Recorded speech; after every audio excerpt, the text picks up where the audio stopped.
Cada átomo de ferro no seu sangue foi forjado no núcleo de uma estrela. Cada átomo de cálcio nos seus ossos foi criado numa explosão estelar. Cada átomo de oxigênio que você respira agora foi sintetizado numa estrela que morreu bilhões de anos antes da Terra existir. Você não é apenas feito de poeira estelar. Você é feito especificamente da morte de estrelas. E dependendo do tamanho da estrela, essa morte pode ser silenciosa como um suspiro, ou violenta o suficiente para iluminar uma galáxia inteira. Hoje a gente vai entender o que acontece quando uma estrela morre, não de forma abstrata, passo a passo. O que acontece no núcleo, o que acontece na superfície, o que sobra depois, e porque a morte de uma estrela é diretamente responsável pela existência de tudo que você vê ao seu redor. Porque as estrelas morrem, e o que acontece no núcleo quando o combustível acaba. Qual é a diferença entre a morte de uma estrela como o Sol e a morte de uma estrela 10 vezes maior? O que é uma estrela de nêutrons? E por que uma colher de chá do seu material pesaria 1 bilhão de toneladas? E por que, em março de 2026, pela primeira vez na história, cientistas observaram em tempo real uma supernova criando uma estrela de nêutrons? Guarda essas perguntas. A gente vai respondendo cada uma. Para entender como uma estrela morre, precisa entender como ela vive. Uma estrela é essencialmente uma batalha entre duas forças opostas que dura bilhões de anos. E essa batalha começa muito antes de a estrela nascer. Numa nebulosa, uma nuvem de gás e poeira interestelar, pequenas perturbações gravitacionais criam regiões de densidade levemente maior. Essas regiões atraem mais gás, ficam mais densas, atraem mais. Um ciclo de colapso gravitacional que dura milhões de anos. Quando o núcleo da nuvem fica denso e quente o suficiente, a fusão nuclear se acende. Uma protoestrela vira uma estrela. E a batalha começa. O Sol nasceu assim há 4,6 bilhões de anos, a partir de uma nebulosa que continha material de estrelas anteriores. A nebulosa solar era rica em elementos pesados justamente porque outras estrelas morreram antes e enriqueceram o gás interestelar. Somos de terceira ou quarta geração estelar. Uma estrela é essencialmente uma batalha entre duas forças opostas que dura bilhões de anos. De um lado, a gravidade, que quer colapsar toda a massa da estrela para um ponto central. Do outro, a pressão de radiação gerada pela fusão nuclear no núcleo, que quer expandir a estrela para o espaço. Enquanto a fusão produz energia, as duas forças se equilibram. A estrela fica estável. O Sol está nesse equilíbrio há 4,6 bilhões de anos e vai continuar por mais 5 bilhões. Mas o combustível da fusão nuclear não é infinito. E quando ele acaba, a batalha termina. E a gravidade vence. A resposta da primeira pergunta: o que acontece no núcleo quando o combustível acaba? Uma estrela começa fundindo hidrogênio em hélio. É o processo mais simples e mais eficiente da fusão nuclear. O Sol faz isso há 4 bilhões e meio de anos. Quando o hidrogênio do núcleo se esgota, o núcleo de hélio começa a se contrair pela gravidade. Isso aquece as camadas externas, que começam a fundir o hidrogênio que ainda resta nelas. A estrela se expande enormemente. Vira uma gigante vermelha.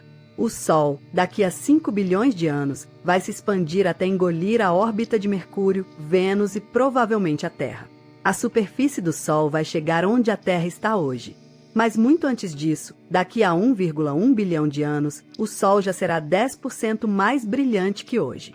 Suficiente para fazer os oceanos da Terra começarem a evaporar progressivamente. A vida complexa na Terra tem um prazo de validade que não é 5 bilhões de anos. É aproximadamente 1 bilhão. Não é um problema urgente para nenhum ser vivo atual. Mas em escala cósmica, o relógio já está correndo. A gigante vermelha que o Sol vai se tornar terá um diâmetro 200 vezes maior que o atual. Tão grande que, se você estivesse na superfície de Marte, o Sol ocuparia 1/4 do céu. Uma bola de fogo avermelhada dominando o horizonte em todas as direções. E qualquer planeta que estivesse dentro dessa esfera seria primeiro tostado e depois engolido. A superfície do Sol vai chegar onde a Terra está hoje. e o que ficou no núcleo, agora quente o suficiente, começa a fundir o hélio em carbono e oxigênio. Mais um ciclo de combustível. Mas cada ciclo dura menos que o anterior. Hidrogênio, bilhões de anos. Hélio, centenas de milhões. Carbono, dezenas de milhares. Para uma estrela como o Sol, a fusão para no carbono. O núcleo não é quente o suficiente para fundir carbono. A batalha termina. A gravidade vence. E o núcleo colapsa. As camadas externas são expelidas para o espaço, formando uma nebulosa planetária, uma bolha de gás colorido e brilhante que se expande pelo espaço por milhares de anos. Algumas das imagens mais bonitas já capturadas pelo Hubble e pelo James Webb são nebulosas planetárias. A morte de estrelas como o Sol produz as imagens mais bonitas do universo. E no centro do que sobrou fica uma anã branca. Uma bolha de gás colorido expandindo pelo espaço.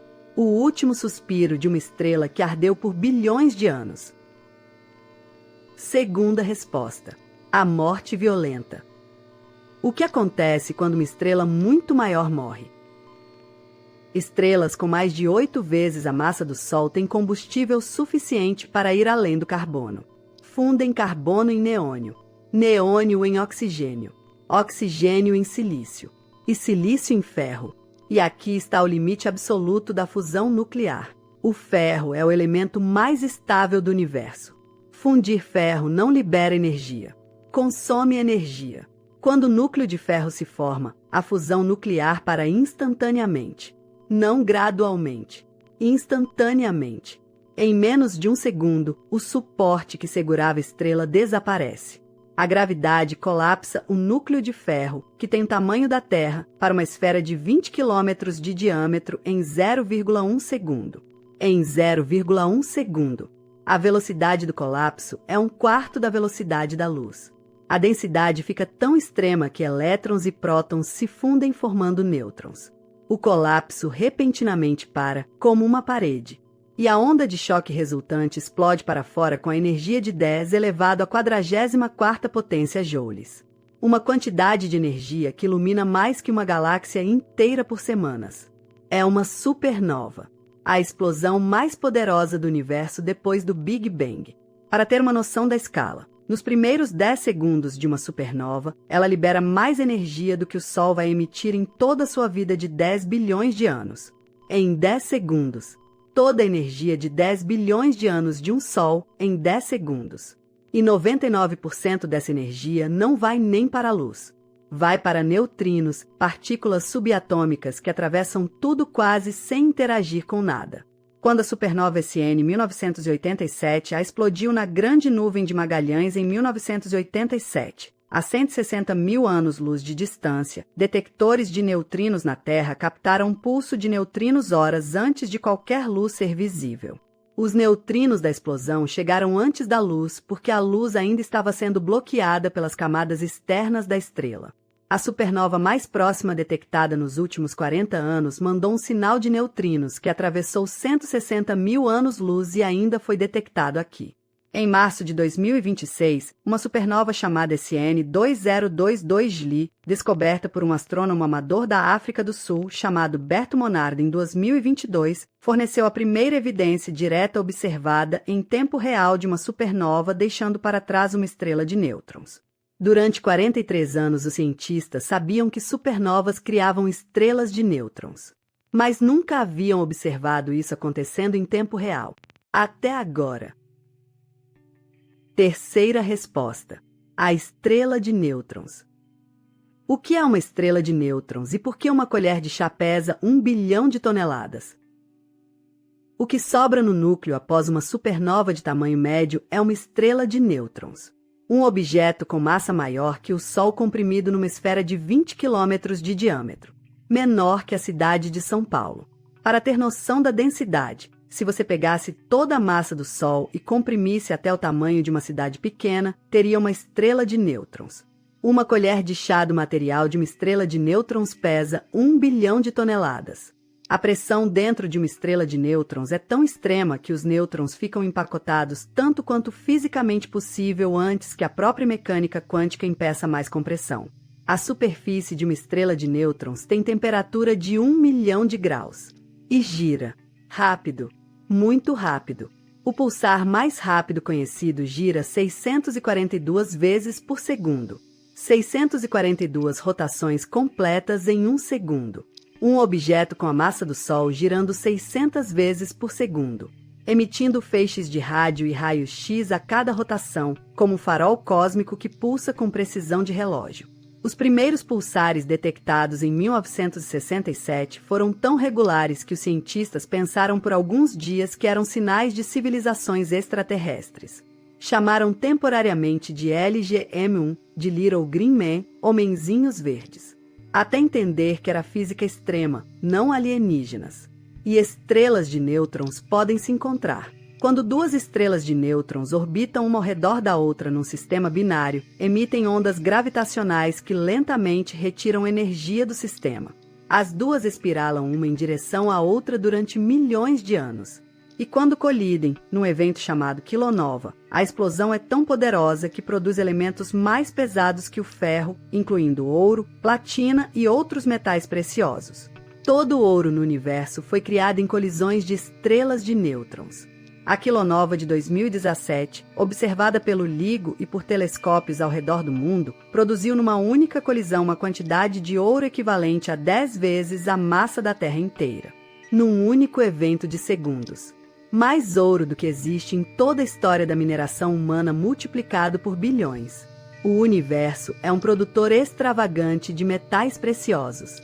E nós nunca saberemos onde a maioria desse ouro foi parar. Todo o ouro no universo foi criado em colisões de estrelas de nêutrons. Cada aliança de casamento, cada barra de ouro, cada joia é material forjado na colisão de duas estrelas mortas bilhões de anos atrás. Em 2017, o LIGO detectou as ondas gravitacionais de uma colisão de estrelas de nêutrons a 130 milhões de anos-luz. Pela primeira vez na história, a humanidade ouviu o som de estrelas mortas colidindo. E quando a estrela que explode é ainda maior, acima de 20 ou 25 massas solares, o núcleo colapsa além da estrela de nêutrons. A pressão dos nêutrons, chamada pressão de degenerescência, tem um limite máximo. Acima de 3 massas solares de material comprimido, nem ela aguenta. O colapso continua sem nada para pará-lo. A pressão dos nêutrons não é suficiente para parar a gravidade. O colapso continua e forma um buraco negro, silencioso, invisível, definitivo. A maior estrela vira o objeto mais denso e mais silencioso do universo. Toda aquela massa, todo aquele brilho, toda aquela história de bilhões de anos de fusão nuclear, comprimida num ponto sem dimensão do qual nem a luz escapa. E o material expelido pela supernova se espalha pelo espaço interestelar, rico em ferro, carbono, oxigênio, cálcio, silício e todos os elementos que a estrela forjou ao longo de sua vida. Essa nuvem de elementos se mistura com o gás interestelar existente, forma novas nebulosas. E, eventualmente, pela gravidade, essas nebulosas colapsam em novas estrelas, com planetas ao redor, com os elementos que a estrela morta legou. E em alguns desses planetas, esses elementos se organizam em moléculas complexas, em proteínas, em células, em vida. A morte de uma estrela é o nascimento de tudo, incluindo de você. E você, sabia que cada átomo do seu corpo foi forjado numa estrela morta? E qual parte te surpreendeu mais? A anã branca silenciosa, a supernova que ilumina galáxias ou a estrela de nêutrons que gira 600 vezes por segundo? Me conta nos comentários. E se quiser sugerir o próximo tema, comenta aqui, o mais interessante eu faço e cito seu nome na abertura. Para não perder os próximos vídeos, se inscreve e ativa o sininho. Tchau!